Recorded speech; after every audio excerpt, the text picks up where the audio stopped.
Bonjour, bonjour à tous. Merci d'être présents à ce forum Zéro Carbone à Paris. Il est temps d'ouvrir la séquence mobilité de ce forum, ce rendez-vous annuel. Chaque année, on parle de mobilité. C'est bien normal dans le cadre de la Smart City, la ville de demain. Cette séquence, on va la commencer avec vous, Mathieu Flonneau. Vous êtes maître de conférence à la Sorbonne, professeur d'histoire contemporaine, spécialiste de l'histoire de la mobilité. Vous avez écrit de nombreux ouvrages, dont un à paraître en avril sur les défis institutionnels et politiques de la mobilité dans les métropoles françaises, aux presses universitaires de Rennes, et un autre que vous avez écrit en 2016 qui s'appelait déjà à l'époque « Choc de mobilité » aux éditions Descartes. Alors, si on peut peut-être commencer là-dessus, en 2016, vous parliez d'un choc de mobilité, mais est-ce que finalement, ce choc, il n'était pas en 2020 avec le confinement, cette période où finalement on a été privé de mobilité? Oui, merci Nabil Bourassi, merci pour l'invitation. C'est un choc d'immobilité. Un choc d'immobilité, l'exact inverse de ce que nous avions diagnostiqué avec divers collaborateurs, effectivement, en 2016, autour du choc de mobilité. C'est-à-dire que tout était redéfini. C'était un moment absolument stratégique, souvenez-vous. C'était le moment où commençaient les réflexions qui allaient mener à la loi d'orientation sur les mobilités. C'était le moment où on découvrait que derrière la valeur mobilité, et sur laquelle on reviendra parce que je pense qu'il faut la sauver, malgré ce choc actuel et malgré aussi toutes les tentations qui peuvent exister sur la démobilité, la décroissance et autres, eh bien on est dans une perspective qui était celle du décloisonnement des modes de transport, de la démodalisation de la réflexion et surtout du fait que la mobilité est bien plus qu'une simple question fonctionnelle.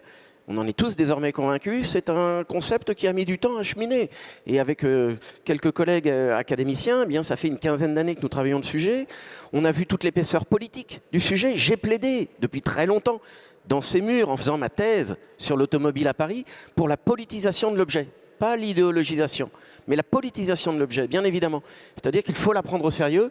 Il faut prendre au sérieux les enjeux territoriaux qui se trouvent derrière, bien savoir les situer, bien savoir les périodiser également.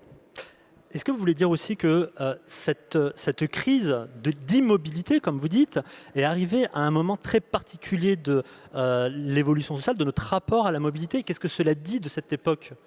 Alors, toutes les crises révèlent des tendances anciennes. Malgré la violence, effectivement, du premier confinement, du grand confinement, qui restera très certainement dans les livres d'histoire intitulés ainsi, il y avait déjà des signes précurseurs de déséquilibre, de porte-à-faux, d'éléments qui, à l'aune de l'impératif catégorique environnemental, faisaient qu'évidemment, la ligne et les tendances n'étaient pas tenables. Toujours est-il qu'avant, effectivement, d'accuser et de dresser une litanie de reproches contre le monde ancien, qui avait sa cohérence, au pluriel, même ses cohérences, on pourrait y revenir, ben, il faut aussi poser des questions au monde qui vient. C'est-à-dire, à l'instant viennent d'être évoqués les communs, les biens communs, bien situer le curseur, y compris en termes démocratiques et d'acceptation sociale de ces nouveaux communs, me semble être l'enjeu, effectivement, de cette crise très violente. Et je suis historien, on pourrait dire qu'on fait une histoire de crise, là, comme il y a une médecine de crise. La médecine de crise consiste à trier entre les patients. Ouais. On le voit bien en période épidémique. La médecine de crise, c'est presque une médecine de guerre. Et la métaphore guerrière a été employée par le président de la République. L'histoire de crise, c'est la même. C'est-à-dire qu'il y a des lourdes tendances qui existent et qui ne doivent pas se laisser distraire par des débats parfois superficiels, par ce que j'appelle la bullshit mobility, qui est véritablement quelque chose d'incident, d'aléatoire, de contingent dans le débat, alors que, et cet après-midi ainsi que ce matin ont été bien posés le fait, et l'alternative va arriver, c'est-à-dire qu'au niveau des sociétés, dans la grande image, les métropoles ont certains rôles à jouer, mais les modes lourds, ils existent encore. Et le grand drame aujourd'hui de ces modes lourds, c'est qu'il y a panique sur les finances publiques, panique sur la manière de recapitaliser des sociétés aériennes, par exemple, qui semblaient, à l'issue de périodes de croissance durable, avoir été désormais too big to fail, et qui sont de fait extrêmement fragiles. Et donc l'aérien, très clairement, dans l'histoire de crise ou dans la médecine de crise, je dirais qu'on doit le reléguer au moins un temps. Mais n'a-t-on pas été trop loin dans cette libération de la mobilité? Parce qu'il y a effectivement cet impact social, ce progrès social qui est la liberté de se mouvoir.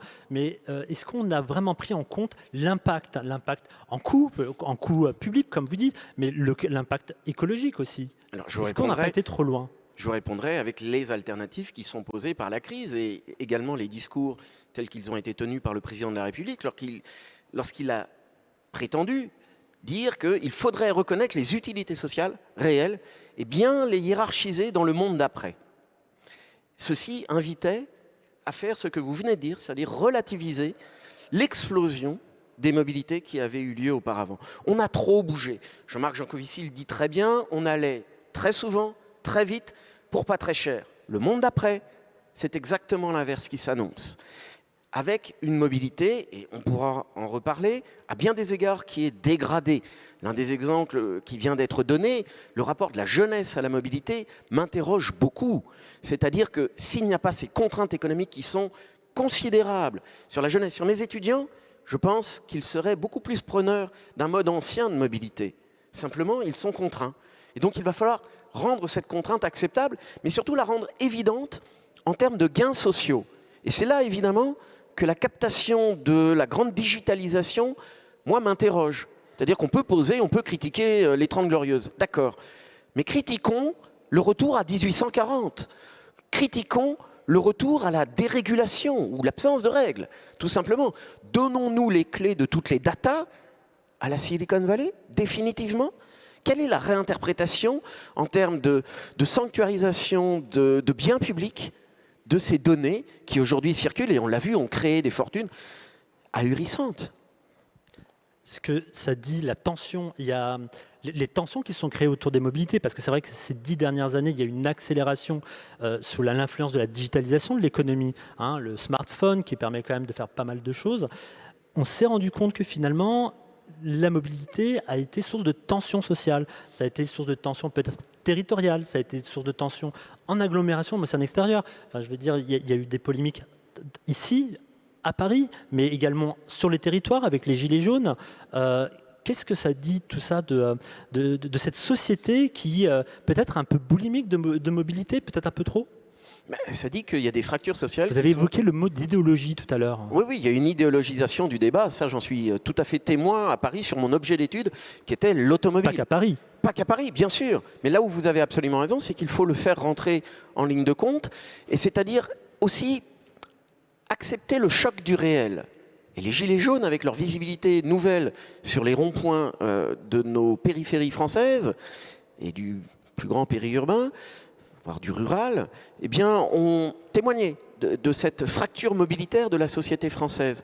Et il n'est pas très crédible ce que la loi d'orientation sur les mobilités d'ailleurs a entériné, c'est-à-dire d'envisager des créations de lignes à grande vitesse, à nouveau, et de délaisser les trains du quotidien, de délaisser aussi, et là il faut un peu de profondeur historique et de culture historique, c'est-à-dire qu'il y a une épaisseur des sentiers de dépendance, des héritages qu'il s'agit de ménager. Je veux prendre l'exemple de la culture routière que je connais le mieux. On ne se passera pas de la route pour desservir de façon républicaine, j'y insiste, beaucoup de mes livres portent le terme de républicain, tout à fait laïque dans leur intitulé. Pourquoi? Parce que l'isonomie territoriale, la desserte équivalente des territoires, c'est l'idéologie républicaine. Et ça, en dehors de la route, à moins d'être prêt à ouvrir les vannes d'une dépense publique pour des transports publics qui seront déconnectés des réalités économiques françaises, et donc on n'est pas en Suisse, on n'est pas dans des pays à haute capacité de finances publiques, ou au contraire de partenariats publics-privés aisés, eh bien on n'y arrivera pas. Donc il faut capitaliser sur le patrimoine routier. Et donc il faut le prendre en compte, et ce choc du réel que la loi d'orientation sur les mobilités a pris en considération, je crois que c'est l'un des acquis de la réflexion. Et donc évidemment, cela relativise certaines solutions magiques de la doxa paresseuse qui viserait à déqualifier, disqualifier d'anciennes mobilités. Et donc ça équilibre un peu le tableau. D'accord. On va parler du monde d'après et puis peut-être de vos propos qui vont forcément faire débat dans la table ronde d'après. Mais juste avant de faire venir nos autres invités, avant de parler du monde d'après, Si on parle du monde d'avant, historiquement, la mobilité, est-ce que c'est quelque chose qui révèle le progrès social de nos sociétés? Est-ce qu'on est un pays plus libre, une société plus libre, on peut se mouvoir librement? C'est une évidence absolue. C'est une évidence absolue, voyez-vous, qu'Alexis de Tocqueville, grand libéral au sens de la Révolution française, pas du libéralisme dérégulé du XXe siècle. Alexis de Tocqueville, se rendant aux États-Unis d'Amérique, dit que cette grande nation, grande démocratie en voie de constitution, première génération, est en train de faire toucher du doigt le fait que la prospérité est liée aux moyens de communication et à la circulation des idées. Et contemporain de Tocqueville, un ingénieur, Michel Chevalier, un ingénieur des mines, qui fut commissaire des grandes expositions universelles, parisiennes notamment, disait que l'on craignait un ingénieur des ponts et chaussées à l'égal d'un éditeur de Voltaire. Et je suis assez content de faire résonner cette citation ici même. Un éditeur de Voltaire, ce sont les lumières qui circulent. Et effectivement, la mobilité, c'est le progrès social, c'est le progrès des idées. On le voit bien, il est impossible de contingenter Internet. Il est impossible, mais il faut le réguler. Parce que c'est vrai que les moyens de communication aujourd'hui, ce n'est pas seulement le transport, c'est aussi communiquer, le télétravail, Internet, voilà. Donc on va peut-être inviter maintenant d'autres intervenants pour élargir un peu le débat. J'invite sur scène Guillaume Crunel, directeur associé au cabinet de conseil Deloitte. Éric Charéron, directeur de la prospective chez Keolis. David Béliard, adjoint à la maire de Paris en charge de la transformation de l'espace public des transports et des mobilités. Et nous avons également en visioconférence Monsieur Michael Delafosse, qui est le maire de Montpellier.